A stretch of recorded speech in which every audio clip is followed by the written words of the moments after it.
From Brazilian petrol stations to French kitchens, consumers everywhere are feeling the shock of Russian bombs falling in Ukraine's biggest cities. As Western governments pile sanctions on Moscow with the promise of more to come, the price of crude has skyrocketed. If a big chunk of the world's oil supply gets choked off through the Russian actions, you could very well see a much tighter supply, and as a result, much higher prices. And I think that's really what you're seeing. It's just the market reacting, the oil market reacting to those supply dynamics. The sale of fossil fuels is by far Russia's most important industry. Along with crude, natural gas that's used to heat homes and power factories is also a major export, much of it going to Europe.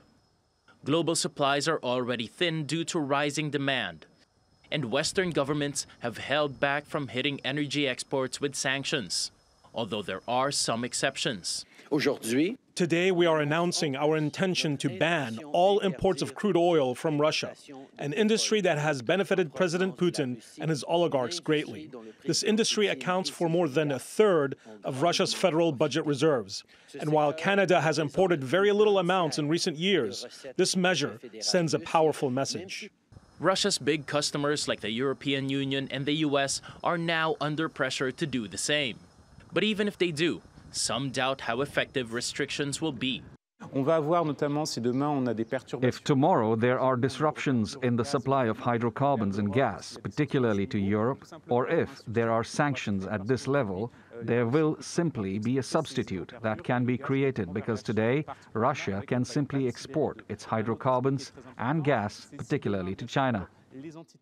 Analysts say prices will continue rising as the war in Ukraine continues, putting a strain on household, corporate, and government budgets, and resulting in dimmer economic prospects in every part of the world. Paolo Montecillo, TRT World.